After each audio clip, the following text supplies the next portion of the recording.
Hey guys, welcome to my channel, Own Your Own Freedom.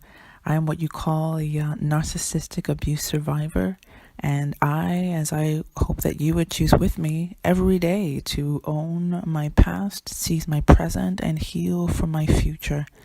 This channel is for you, for healers, for empaths, for highly sensitive people, for codependents, for survivors, for whatever your stage of self-realization is, and for anyone else who refuses to be held back by anyone else, any ideology, an institution, any collective thought any longer.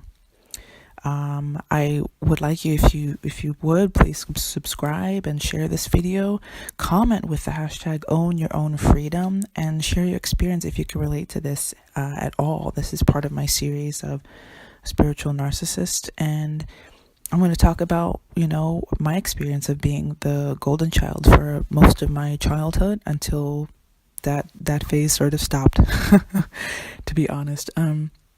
It's actually really funny that, some videos, if you watch about narcissistic abuse, because there are thousands of videos, hundreds of thousands, and some people's experience, they compare the narcissistic parent to a cult leader because they sort of usurp the identity and the will of the people by sort of preying on their submissive qualities and their good intentions and their sort of naivete, and they're all for the quote unquote power of the leader. And so I find myself in that category where I can relate to that. My father was pretty much and is, but I have gone no contact with him for several years. He was a sort of a cult leader. I was in awe of him. And now that I'm out of that sort of sick, quote unquote, relationship, I am sick. I find this person to be absolutely repulsive. And I feel like, and I realized that all his intelligence was either fake or stolen from someone else, or his jokes were stolen from TV shows and everything, and he would never say he got it from this TV show, but he would sort of just like joke. And anyway, he's a fraud. But in my experience, one of the things that he did, and as you could sense and see if you've seen any documentaries about cult leaders, is that they prey on the submissive qualities of their followers. And for me, as sort of someone who was very sensitive as a child, who didn't really know how to handle my emotions, but I could feel so deeply, and I felt that I needed to obey my parents from a very young age. I was very, of course there was some resistance, but I was obedient, and my dad preyed on that. Anytime there was a situation where I was in trouble or I needed something, he would dominate me, and he would use his physical body to sort of position himself over me or in front of me to block my way, or in different ways. And then also even, emotionally, he would it was almost like he would, make it so that, make the situation so that I recognized at every point that he was the one in charge. He was the one in authority. He was the one who had all control. Also, as the golden child, he would, isolate me from my other siblings, and he would actually use the Bible for this. There's a verse that talks about how, and I believe this is talking about the Lord Jesus, but one's enemies, but he would quote that verse to me, and in private, he would say, "You can't trust any of your siblings. You can't trust anyone. You are, because I'm at a young age, I was very interested in God and church and spirituality and things like that. I was very in tune spiritually, and I wanted to pursue that. And I enjoyed church. I enjoyed everything about it, the services and everything. And he used that to sort of pin me, and use the Bible to sort of pin me against my siblings. So he'd always plant seeds of doubt in me about my siblings and their intentions. They're always out to get me. You can't trust anyone. You can only trust me, your dad. You can trust your mom, but he would call her weak. But, different things. He made sure that I knew that he was the only one I could trust and that my siblings were against me.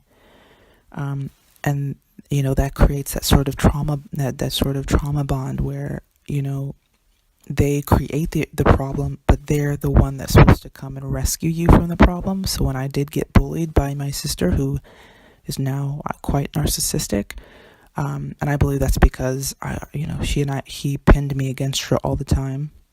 But now, she would bully me constantly, and he used that as an example for everybody else, that everybody was against me.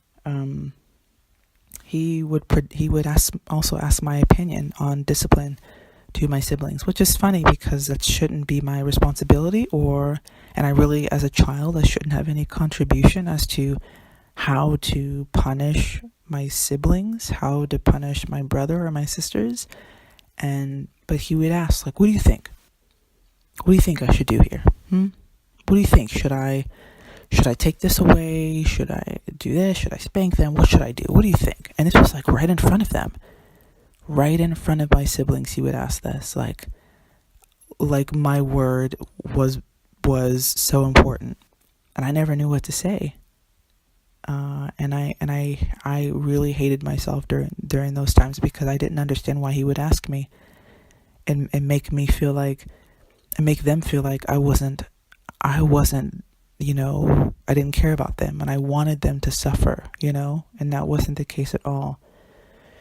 He would have private conversations with me, he would talk about other people, narcissists do, they talk about other people and they smear people. He would complain to me about his marriage with my mom, and he would talk about, she doesn't give me sex, she's always criticizing me, she's lazy, even though my mom was working more than he was, and when he didn't have a job, she was the one slaving away to keep the house. But he would, lie about her, and then he would invite me into the room when they were having an argument and be like, she sees, your daughter sees this, she sees who you really are. And he would use me against her. I never wanted this. This was terrible, but I had no ability to resist because I saw what he was doing to other people. And very rarely did I stand up for what is right. And now I do it. It's part of my character because I know, I can't stand people being victimized.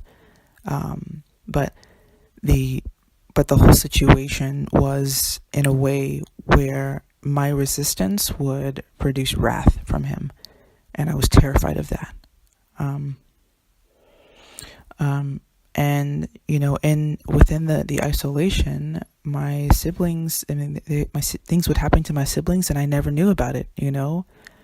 He would, when he would punish them, he would dismiss me. Like he would just, even if we were all in trouble, we were all caught, he would tell me to go upstairs and he would discipline them. It was like deliberately making sure I was the one, that they knew that I was the one that he favored. And then eventually, as I grew up and I started wanting to create an identity for myself, and I realized how miserable I was and how much I hated myself, and I didn't know why, my resistance caused me to fall from grace. And I was no longer the golden child. I became the scapegoat really quickly. And he chose to love and to love bomb, my brother, and then my sister. My narcissistic sister now is the one that they favor. That's so funny. The one that turned out to be the most narcissistic, the one who was the scapegoat for her entire childhood, whom they sent away and they practically hated, became the golden child because she does whatever they say in order to drain them. And I'm saying them because this includes my mom. In order to drain them of everything they have. Financially, emotionally, everything, everything. And that's how she wins. So, like I said, please comment your experience down below. It would be really helpful for all of us. And also, put the hashtag #OwnYourOwnFreedom, because that would really, I want to get the word out and sort of have like a like a way to identify, all the people that are with me in this thing. If you would hashtag own your own freedom and share and subscribe to this channel if you find this information and my experience relatable, if this resonates with you. So thank you for tuning in to Own Your Own Freedom, and I'll see you on the next one.